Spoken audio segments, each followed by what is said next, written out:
Sir আমার আব্বাকে কিছু পার্টি লোক মেরে মাথা ফাটি দিয়েছে। তুই সেই ছেলেটা না কদিন আগে সরকারের বিরুদ্ধে উলটপালট কথা বলে ভাইরাল হলি?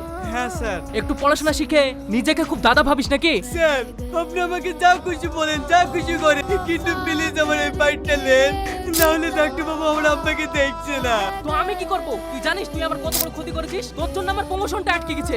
এতে আমার কি দোষ? আমি কি করলাম? তুই কি করলি? স্যার সত্য কথা বলাটা কি অপরাধ? আমাদের কি নিজস্ব কোনো বাক স্বাধীনতা নেই? না নেই। কি বলেছিস একবার ভালো করে ভেবে দেখ। আজকে আমরা চলে এসেছি পল্লিগ্রাম নিউজ চ্যানেলের পক্ষ থেকে। তো চলুন জেনে নিই একটি ছেলেকে এমএ পাস করা সত্ত্বেও কেন তাকে চায়ের দোকানে কাজ করতে হচ্ছে। আপনার নাম আমি অনেক শুনেছি, আপনি সেই এমএ পাস করা চাওয়ালা তো? হ্যাঁ। আচ্ছা আপনি একটা কথা বলুন তো, আপনি এত বড় একটা ডিগ্রি কমপ্লিট করার পরে সামান্য একটা চায়ের দোকানে কাজ করছেন কেন? আপনি তো কোনো একটা ভালো কাজ করতে পারতেন।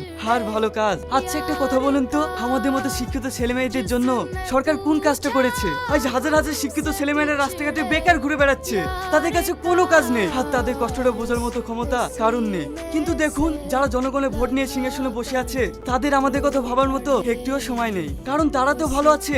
আজ হসপিটালে যাবেন, সাধারণ মানুষের কোনো চিকিৎসা নেই। পুলিশ স্টেশনে যাবেন, সেখানে ঘুষ না দিলে কোনো কাজ হবে না। চাকরির পরীক্ষা দেবেন, সেখানে ঘুষ না দিলে কোনো চান্স পাবেন না। তাহলে আমাদের মতো সাধারণ মানুষরা কি করবে? তাই এমএ পাশ করে ডিগ্রিটাকে ফাইলে রেখে আজ চায়ের দোকানে কাজ করছি। আপনি ঠিকই বলেছেন। এতক্ষণ আপনারা শুনছিলেন সেই শিক্ষিত এমএ পাস চাওয়ালার মনের কথা। তাই আপনারা আরো নিত্য নতুন খবর পেতে আমাদের চ্যানেলের সঙ্গে থাকুন পল্লিগ্রাম নিউজ। এসব কি দেখছি? চারিদিকে শুধু একটাই নিউজ। এরকম চলতে থাকলে কি জনগণ আমাদের ভোট দেবে? স্যার আপনি একটু মাথা ঠান্ডা করুন, আমি ব্যাপারটা দেখছি। আপনাকে আমি 24 ঘন্টা সময় দিলাম। 24 ঘন্টার মধ্যে আপনি যদি ওই ছেলেটার মুখ না বন্ধ করতে পারেন, তাহলে আপনাকে আমি সাসপেন্ড করব। আপনি কিভাবে বন্ধ করবেন তা আমি জানি না, কিন্তু ওর মুখ আমি বন্ধ চাই। Okay sir.